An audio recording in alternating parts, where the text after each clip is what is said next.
Every F-Series owner needs to see this video, whether you have a F-150 with the aluminum body or the F-250 with the aluminum body, or even the steel body F-Series trucks, maybe, but definitely the aluminum body F-Series trucks. If you have one of these trucks, you need to watch this video. And what I'm talking about is water intrusion and water getting into the vehicle, affecting your wiring harness, causing issues with your radio, with your potentially with your airbags, with anything that runs inside of the truck. Maybe you've had problems with maybe your radio turns off, maybe your airbag light has came on, or maybe your truck's under warranty and you're trying to get some work done, some warranty work done, and it can't find any solutions. Maybe you bought one of these trucks and it's got 40,000 miles and it's out of warranty and you're having some problems.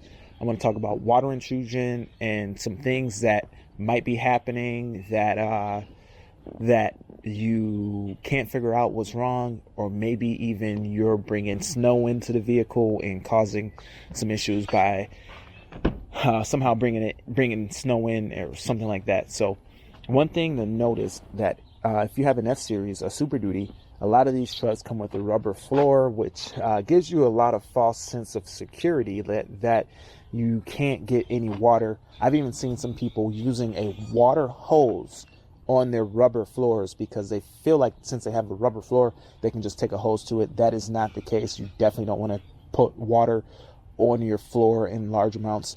But if you have a rubber floor, you might have a solution. I'll talk about that later.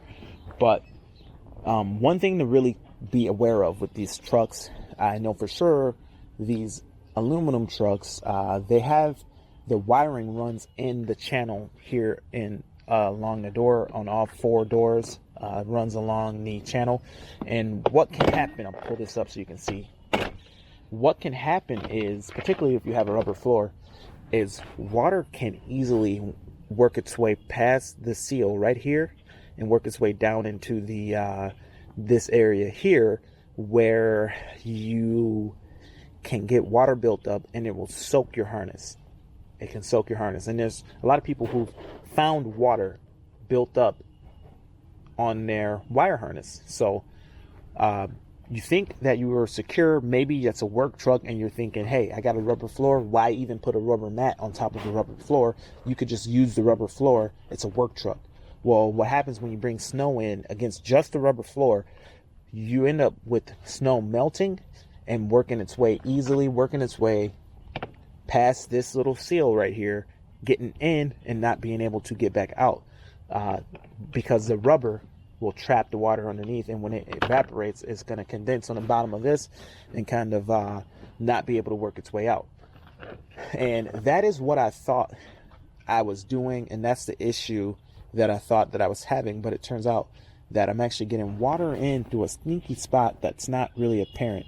It's not really obvious what's happening, but being that I had water, I thought that's what was happening. And honestly, at some level, that is what's happening, because the way this is designed is kind of prone to you getting that water in that way. So we put a Husky mat in here, hopefully hoping that this bigger channel would prevent more water from getting in.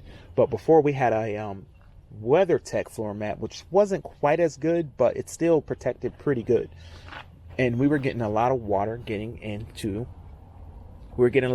on our harness here, to the point where our harness was pretty much underwater, and it was pretty alarming. But because I couldn't find any leaks anywhere else in the truck, I assumed that it was from me doing snow plowing and doing snow service, that I was bringing water into the truck and it was melting and working its way in, having a rubber mat, not being able to get itself out. So recently, when we got a lot of rain, I went to drive the truck and the radio wasn't working, and it got me kind of worried. And I ended up messing around with it, wiggling all the wire harnesses, and I got the radio to work by wiggling the wire harness right here, and also drying out the truck real good with these panels off. It started having some intermittent, functionality. So if you're having some weird issues with things inside of your truck, maybe pull off these panels and let the heat run if they've become wet. That let me kind of know that there's some moisture issues here. It's still not quite working right. It's kind of off and on.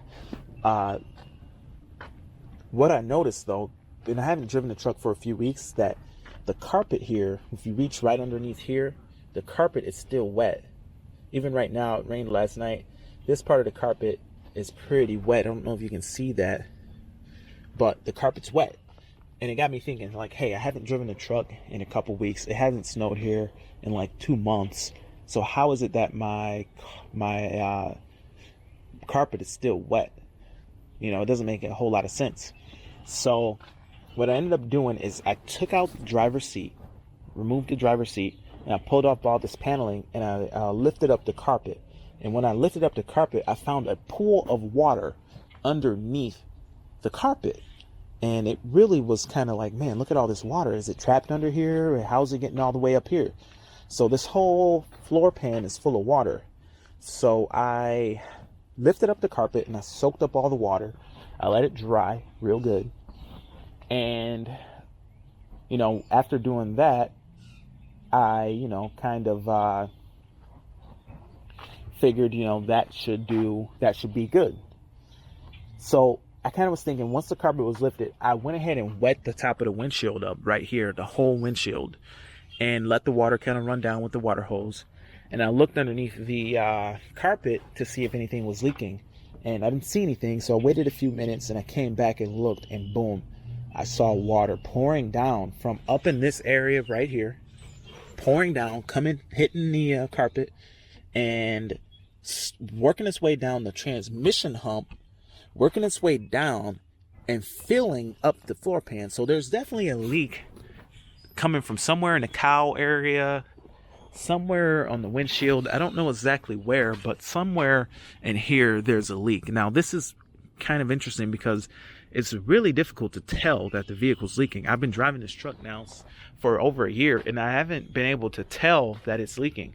Now that it's affecting the wiring, you know, it could be a situation where you go to the dealership, they can't find the leak, and they're telling you you've got to pay for all these harnesses. You know, if your harness goes out for the airbag system and everything like that, you got to replace that whole harness. And that harness is all one piece from the right to the left. You got to remove the entire interior, the entire carpet. You got to pull up everything. It's going to be time consuming. It's going to be a full interior removal. And then you're going to have to buy the harness, which is going to be a couple $100s. Then you're going to have to put all that into the truck. And that's going to get real expensive real fast. You're looking at $1,500 probably. So, you know, it can be real expensive. And not being able to find the leak, you know, I would check your cowl area. I'm going to get the truck serviced and see if they can figure out where it's leaking. I have enough of an idea to kind of help point in the right direction so we can figure it out.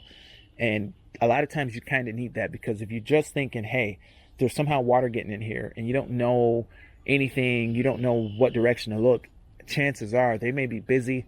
They may not have time to really invest into finding some obscure water leak that you'd have to remove a seat and really look under the carpet. You know, that's a tough thing to justify. So I'm gonna pull up this side here, the passenger side, and I want to see if this side is wet after it rained. And the passenger side is dry, so it's kind of interesting. The passenger side's not getting all the water. Looks like it's all going to the driver's side, so it doesn't look like there's any salt or anything over here. But yeah, it's a real weird issue that I'm dealing with, and hopefully it gets figured out. I wanted to, after pulling this up, I'm hearing on radio making all these staticky noises. Radio's getting weird because it's still tripped out from what's going on. But hopefully this gets figured out. Hopefully this helps somebody with a F-Series truck who's maybe got some water issues. We're going to figure out what's going on. Like I said, I put water on the windshield, and this whole area was pretty much holding water. I don't know the design of this. I don't know how they've Let me see if I can get up here. I don't know how it's designed or what's under here and how it's set up, but something in here is leaking water into the truck. And stay tuned to the channel, subscribe, because we're going to figure out what's going on. And I'm going to share with everybody, because I know there's a lot of these trucks on the road. We're going to share what we find. I don't know. I would even remove this if I knew how to. I don't know if it's a hard part of the truck to remove. See here, you know, you might have to even take off the wiper arms to remove. But something's going on with this truck. We're going to figure out what it is, and I'll keep you guys posted. If you're having this issue, comment below. Let me know. We're going to take this in and get it fixed. You know, I don't know if it's a marker light. You know, it's definitely not the normal. It's definitely not your normal leak. It's definitely not your easy to find. You know, these are prone to the third brake light. It's prone to leaking. It doesn't seem to be that. Doesn't seem to be anything wrong with the seals on the roof of the truck. The headliner on the truck is fine.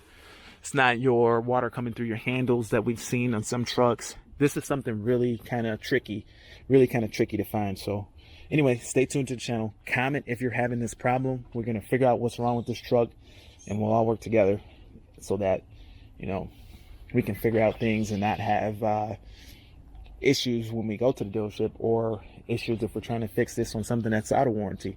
So comment below. Thanks for watching, and have a great day. Bye.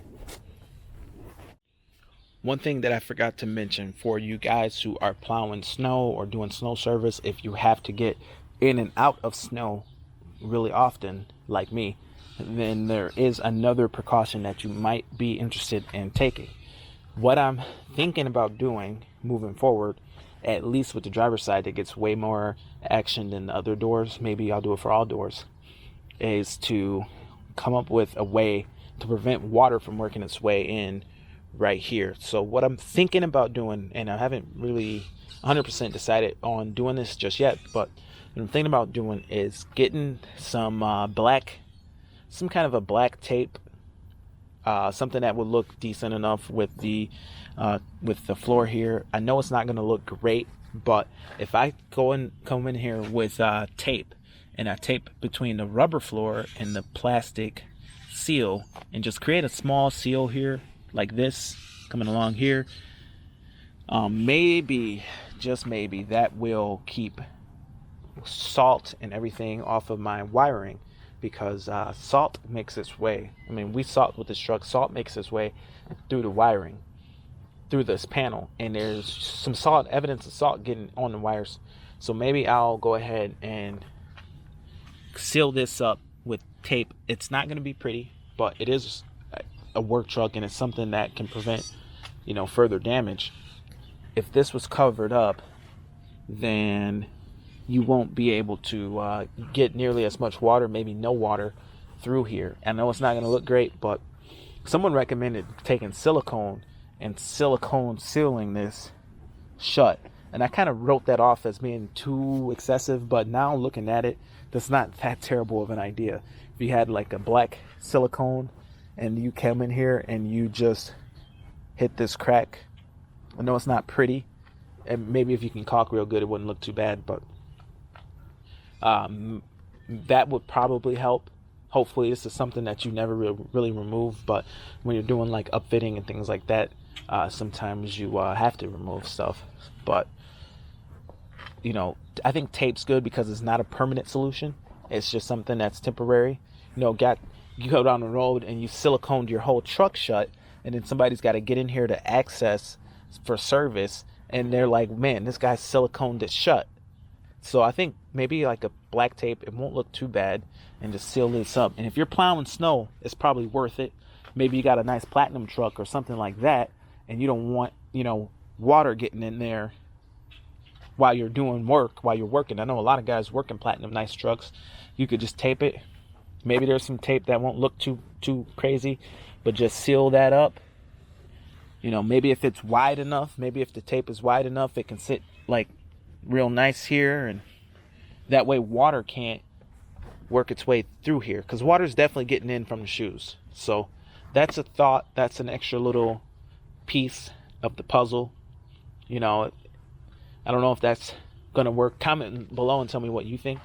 But you know, these points where you can just easily get moisture down into your wire harness, and it's almost like your truck has a gutter system here, and it's just letting everything in. So comment below, tell me what you think. Hopefully we can get this all figured out. If you're having these problems, hopefully we can figure it out. But thanks for watching, and have a great day.